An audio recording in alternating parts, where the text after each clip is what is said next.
এবং জনজাতিদের একটা বিশাল অংশের মানুষ এই বন্টন নামা করেন না বিধায় আপনারা সকলে মিলে কিষাণ সম্মান নিধি প্রকল্পের সুযোগ দিতে পারছেন।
করে যদি আগে 700 টাকা পেতেন, আমাদের সরকার 2000 টাকা করে দিচ্ছে।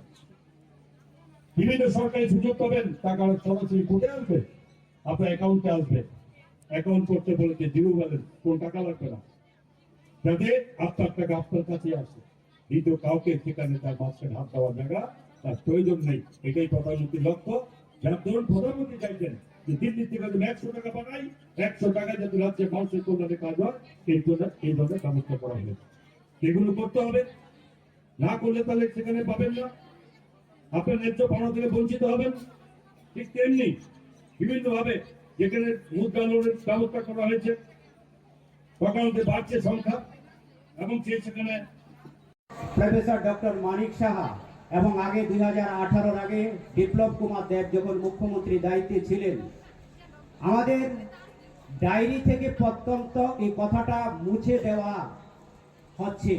বিশেষভাবে এখন প্রত্যন্ত বলে কথা কোনো শব্দ থাকবে না। এই কারণে একটা মহকুমার একটা অঞ্চল তখনই প্রত্যন্ত হয়, তার যোগাযোগ ব্যবস্থা, বিদ্যুৎ ব্যবস্থা, তার পরিষেবা যেমন হসপিটালের স্বাস্থ্যের পরিষেবা, সেগুলো যখন বঞ্চিত মানুষ আসতে পারে না, তখনই আমরা একটা সময় এই শব্দটা ব্যবহার করতাম। কিন্তু আজকে মাননীয় মন্ত্রী মহাশয় বলছেন যে অমরপুরের আমাদের এসডিএম অফিস থেকে আপনাদের করবগের এসডিএম আরো বেশি সুন্দর এবং যেভাবে তৈরি করেছে। এর মধ্যে আপনারা জানেন যে আমাদের তেলিয়ামুড়া থেকে হরিণা পর্যন্ত রাস্তা ন্যাশনাল হাইওয়ে ডাবল লাইন হবে, যেটা এখন আগরতলা থেকে সাবরুম যাচ্ছে যে রুট, এবং সেটা NSIDL এর হাতে দেওয়া হয়েছে। এবং ভারতবর্ষের প্রধানমন্ত্রী নরেন্দ্র মোদীজির চিন্তা, এই তেলিয়ামুড়া থেকে হরিণা রাস্তা একজন কন্ট্রাক্টরে দেয়নি, 3টা ভাগে দেওয়া হয়েছে, পার্ট 3টা পার্টে। কেন? 3জন কন্ট্রাক্টর কাজ করবে, কন্ট্রাক্টরের মধ্যে কম্পিটিশন। তেলিয়ামুড়া থেকে আমাদের অমরপুর রাঙামাটি একজন কন্ট্রাক্টর পার্ট 2, এবং পার্ট 3 যেটা হচ্ছে সেটা রাঙামাটি থেকে আমরা এখানে প্রতি ছড়া পর্যন্ত, সেটা পার্ট 2, এবং পার্ট 3 হচ্ছে প্রতিছড়া থেকে হরিণা পর্যন্ত। এবং 3জন কন্ট্রাক্টরের কথা, আমি এখানে MLA সঞ্জয় বাবুর সঙ্গে কথা বলছিলাম, আমি বলছি যে হরিণা থেকে রাস্তাটার কি অবস্থা, কয়টা খুব দ্রুত চলছে। এর থেকে 3জনের কম্পিটিশনের মধ্যে সবচেয়ে ভালো কাজ করছে তেলিয়ামুড়া। এরা অলরেডি কিছু রাস্তাকে একই টাইমে একই সময়ে পেয়েছে। মাঝখানে যেটা, এটা আমারও দুর্ভাগ্য, আমার এরিয়া বেশিরভাগ পড়ছে, যেটা রাঙামাটি থেকে আমাদের প্রতিচুরি যতনবাড়ি হয়, সেখানে এই রাস্তার কন্ট্রাক্টরের কাজের গতি একদম সঙ্গে তার লোন নিতে পারে, তার জন্য ব্যাংকগুলোকে নির্দেশ দেওয়া হয়।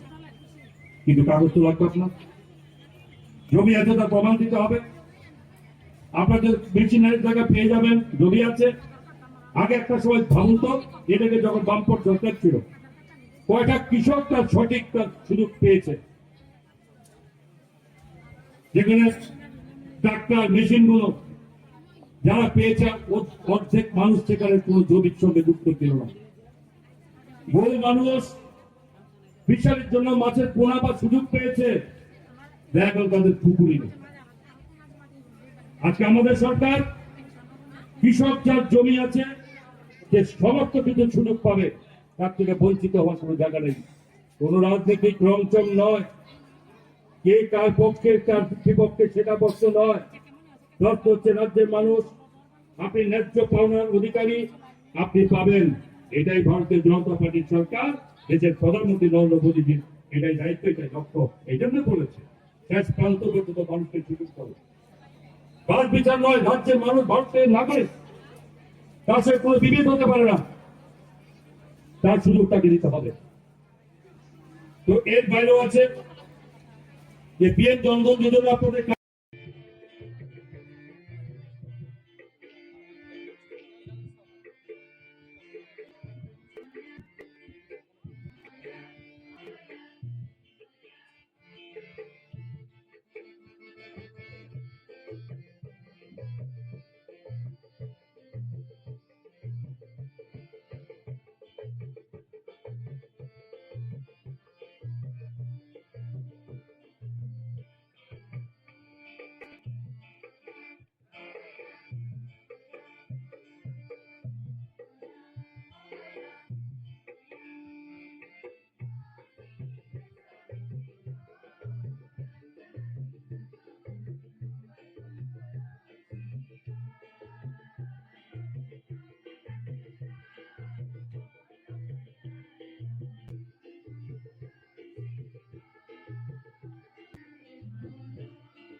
প্রফেসর ডক্টর মানিক সাহা এবং আগে 2018 আগে বিপ্লব কুমার দেব যখন মুখ্যমন্ত্রী দায়িত্বে ছিলেন, আমাদের ডায়েরি থেকে প্রত্যন্ত এই কথাটা মুছে দেওয়া হচ্ছে।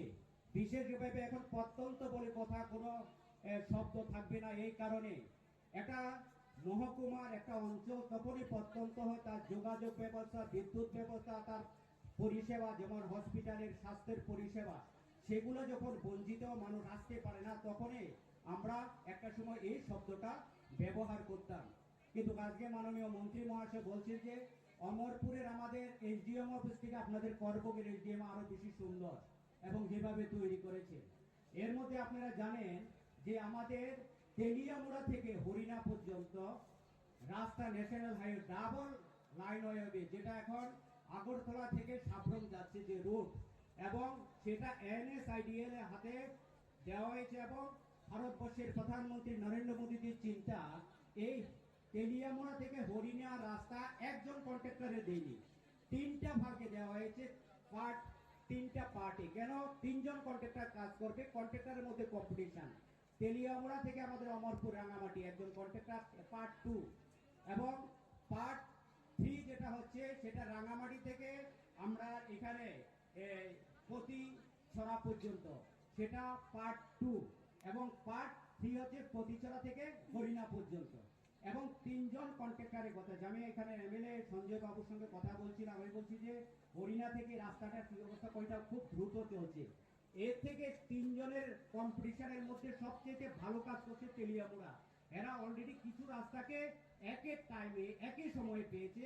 মাঝখানে যেটা, এটা আমারও দুর্ভাগ্য, আমার এরিয়া বেশিরভাগ পড়ছে, যেটা রাঙামাটি থেকে আমাদের প্রতিচুরি যতনবাড়ি হয়ে সেখানে এই রাস্তার কন্ট্রাক্টরের কাজের গতি একদম করে।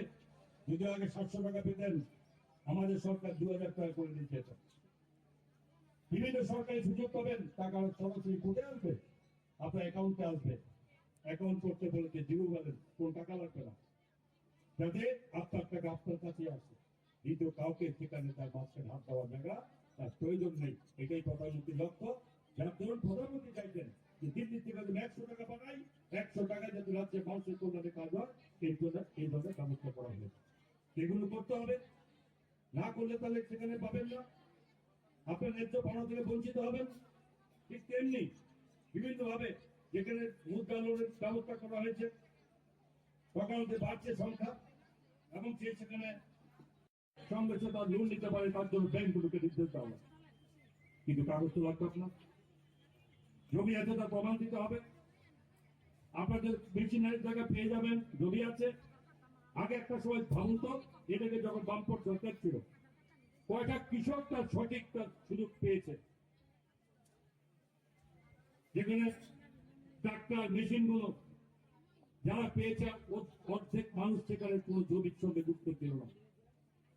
বহু মানুষ ফিশারির জন্য মাছের পোনা বা সুযোগ পেয়েছে, দেখা গেল তাদের পুকুরি নেই।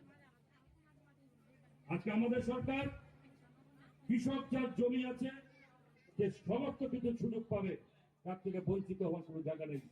কোন রাজনৈতিক রংচং নয়, কে কার পক্ষে কার বিপক্ষে সেটা প্রশ্ন নয়। প্রশ্ন হচ্ছে রাজ্যের মানুষ, আপনি ন্যায্য পাওনার অধিকারী, আপনি পাবেন।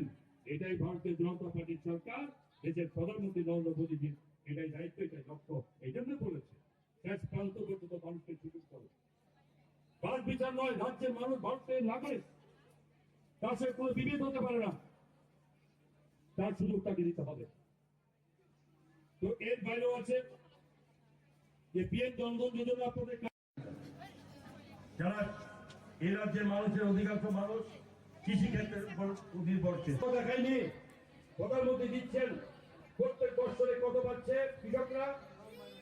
6,000 টাকা করে, 3টে কিস্তি 2,000 করে, 6,000 টাকা প্রতিটা কৃষক পান। কিন্তু তার জন্য আপনাকে পিএম কিষানের জন্য তার দরখাস্ত থাকতে হবে, অফিসিয়াল ডিমান্ড থাকতে হবে, প্রয়োজনীয় কাগজ থাকবে। আমি আবারও বলে দিই, জনজাতি অঞ্চলে মানুষের দেখা গেছে যে চিরাচরিত পথায়, এখানে আমার সঞ্জয় বাবু আছেন, চিরাচরিত পথায় দাদু, যারা নানা দাদু মারা গেছেন, তার 2-3 ছেলে, 12 মেয়ে আছে। এরপরে যারা ছেলেরা আছে, দাদু চলে গেছে, মারা গেছেন, পরে অনেকটা ছেলেরা মারা গেছেন, সংখ্যা 8-10 জন পরিবার বেড়ে গেল। বাড়ির মধ্যে সব টুকটা জায়গা নিয়ে বাড়ি করলেন, জমিটা কিছু ভাগ করে জমি করছেন। কিন্তু পিএম কিষানের জন্য আপনাকে লাগবে বন্টননামা, লাগবে আপনার জায়গা আপনার নামে হতে হবে, বন্টননামা করে নিতে হবে। এবং জনজাতিদের একটা বিশাল অংশের মানুষ এই বন্টননামা করেন না বিধায় আপনারা সকলে মিলে কিষান সম্মান নিধি প্রকল্পের সুযোগ দিতে পারছেন না। এর আগে মাননীয় মুখ্যমন্ত্রী যেখানে অর্ডার করেছেন সমস্ত ডিস্ট্রিক্ট ম্যাজিস্ট্রেটদের, যে মানুষ তারা এবং জনজাতিদের একটা বিশাল অংশের মানুষ এই বন্টননামা করেন না বিধায় আপনারা সকলে মিলে কিষান সম্মান নিধি প্রকল্পের সুযোগ দিতে পারছেন না। প্রফেসর ডক্টর মানিক সাহা এবং আগে 2018 আগে বিপ্লব কুমার দেব যখন মুখ্যমন্ত্রী দায়িত্বে ছিলেন, আমাদের ডায়েরি থেকে প্রত্যন্ত এই কথাটা মুছে দেওয়া হচ্ছে। বিশেষভাবে এখন প্রত্যন্ত বলে কথা কোনো শব্দ থাকবে না। এই কারণে একটা মহকুমার একটা অঞ্চল তখনই প্রত্যন্ত হয়, তার যোগাযোগ ব্যবস্থা, বিদ্যুৎ ব্যবস্থা, তার পরিষেবা, যেমন হসপিটালের স্বাস্থ্যের পরিষেবা, সেগুলো যখন বঞ্চিত, মানুষ আসতে পারে না, তখনই আমরা একটা সময় এই শব্দটা ব্যবহার করতাম। কিন্তু আজকে মাননীয় মন্ত্রী মহাশয় বলছেন যে অমরপুরের আমাদের এসডিএম অফিস থেকে আপনাদের করবগের এসডিএম আরো বেশি সুন্দর এবং যেভাবে তৈরি করেছে। এর মধ্যে আপনারা জানেন যে আমাদের তেলিয়ামুড়া থেকে হরিণা পর্যন্ত রাস্তা ন্যাশনাল হাইওয়ে ডাবল লাইন হবে, যেটা এখন আগরতলা থেকে সাবরুম যাচ্ছে যে রোড, এবং সেটা NSIDL এর হাতে দেওয়া হয়েছে। এবং ভারতবর্ষের প্রধানমন্ত্রী নরেন্দ্র মোদীজির চিন্তা, এই তেলিয়ামুড়া থেকে হরিণা রাস্তা একজন কন্ট্রাক্টরে দেয়নি, 3টা ভাগে দেওয়া হয়েছে, পার্ট 3টা পার্টে। কেন? 3জন কন্ট্রাক্টর কাজ করবে, কন্ট্রাক্টরের মধ্যে কম্পিটিশন। তেলিয়ামুড়া থেকে আমাদের অমরপুর রাঙামাটি একজন কন্ট্রাক্টর পার্ট 2, এবং পার্ট 3 যেটা হচ্ছে সেটা রাঙামাটি থেকে আমরা এখানে প্রতি ছড়া পর্যন্ত, সেটা পার্ট 2। এবং পার্ট 3 হচ্ছে প্রতিচরা থেকে হরিণা পর্যন্ত। এবং 3 জন কন্ট্রাক্টরের কথা, আমি এখানে এমএলএ সঞ্জয় বাবুর সঙ্গে কথা বলছিলাম, আমি বলছি যে হরিণা থেকে রাস্তাটার কি অবস্থা, কয়টা খুব দ্রুত চলছে। এর থেকে 3 জনের কম্পিটিশনের মধ্যে সবচেয়ে ভালো কাজ করছে তেলিয়ামুড়া। এরা অলরেডি কিছু রাস্তাকে একই টাইমে একই সময়ে পেয়েছে। মাঝখানে যেটা, এটা আমারও দুর্ভাগ্য, আমার এরিয়া বেশিরভাগ পড়ছে, যেটা রাঙামাটি থেকে আমাদের প্রতিচুরি যতনবাড়ি হয় সেখানে এই রাস্তার কন্ট্রাক্টরের কাজের গতি একদম নিম্ন। এবং জনজাতিদের একটা বিশাল অংশের মানুষ এই বন্টন নামা করেন না বিধায় আপনারা সকলে মিলে কিষাণ সম্মান নিধি প্রকল্পের সুযোগ দিতে পারছেন না।